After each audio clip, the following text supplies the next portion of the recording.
Surveys show the overwhelming majority of American teens use social media in some form, with roughly 90% on YouTube, over 60% on TikTok and Snapchat, and nearly 60% on Instagram. Some studies now link more than 3 hours a day on social media to increased risk of teen anxiety and depression, leading the U.S. Surgeon General in a new op-ed today to call for a warning label on social media platforms.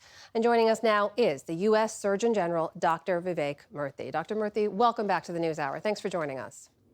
Thanks so much, Amna, for having me. So I need to point out, this would not happen without congressional action of some kind. But let's explore this idea that you've proposed here. You're basically arguing that, like tobacco, that a warning label coupled with research and also reporting on the harms that social media can cause, that it can make people make a different choice when it comes to social media. So where have you seen that kind of self-policing work that leads you to believe a warning label would make a real difference for teens? Well, thanks for asking, Amna. And let me just step back and say that the reason I'm calling for this warning label is because I want kids and parents to know what we know in public health and science now, which is that social media use among adolescents is associated with mental health harms. Many people don't know that out there, and it's important that we share that. In terms of why this could potentially be effective, the good news is we have experience with warning labels from tobacco and alcohol. And in studying that experience, what we can see, particularly from tobacco labels, is that they are effective in increasing awareness and in changing behavior. And so what we would do in the case of a label like this is once Congress authorized such a label, that would then start off a phase, a scientific phase of testing different designs, different locations for the label to ensure that it was maximally effective in increasing awareness. And to be clear, this is a digital warning that would appear when people use social media on a regular basis. So there are some who say, look, saying that social media is the thing responsible for the teen mental health crisis that we know we're in is a lot like the folks who used to say, well, rock music is responsible for bad teen behavior, or video games are responsible for teen violence, the so-called moral panic argument. What do you say to that? Well, I certainly understand that argument, but I think those are fundamentally different issues. What we have not seen, whether it was in the case of rock music or television or radio or the telephone, was something that so wholly and completely pervaded the lives of our kids with an array of content that is just unparalleled. So many of our children are using social media, nearly constantly. And in fact, if you look at the averages, Amna, you see that 4.8 hours per day is the average amount of social media use among adolescents. But we also see that what kids are being exposed to now is really quite disturbing. Violent and sexual content. People are being harassed and bullied often by strangers online. 6 in 10 young girls are saying, young adolescent girls are saying that they have been approached by strangers on social media in ways that made them feel uncomfortable. This is fundamentally different from the other factors that we've talked about. And most importantly, let's look at the data itself, which is telling us about this association between social media use and mental health harms. Nearly half of adolescents are saying themselves that using social media is making them feel worse about their body image. So this is not an imagined problem. This is not a moral panic. This is a scientific concern that requires a public health solution. A warning label is part of that.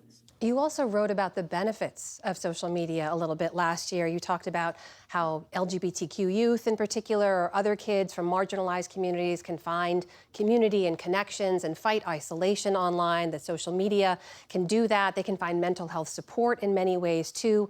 Are you now saying that the potential bad outweighs the potential good? Well, in fact, what I was saying last year is that there is a mix of benefits and harms, but that for many of our kids, the harms outweigh the benefits. Just take LGBTQ youth, for example.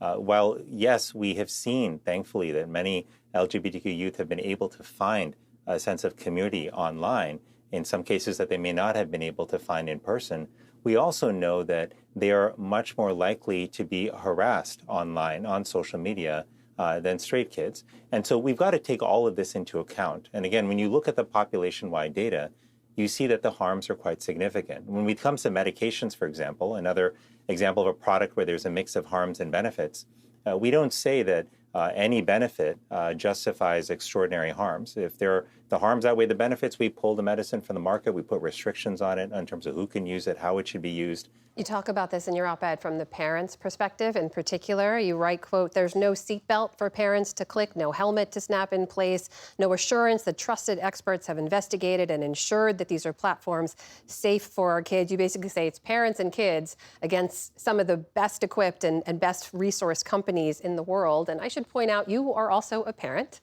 Your children are on the younger end, but parents who are struggling with this will wonder, how are you handling this in your own home? Look, this is a really hard time for parents across the country. Many of us are trying to figure out how to manage these technologies that we didn't grow up with that are having profound impacts on the health and well-being of our kids. And right until now, what really pains me is that the entire burden of managing this has been placed on the shoulders of parents and their kids. And that's simply not right.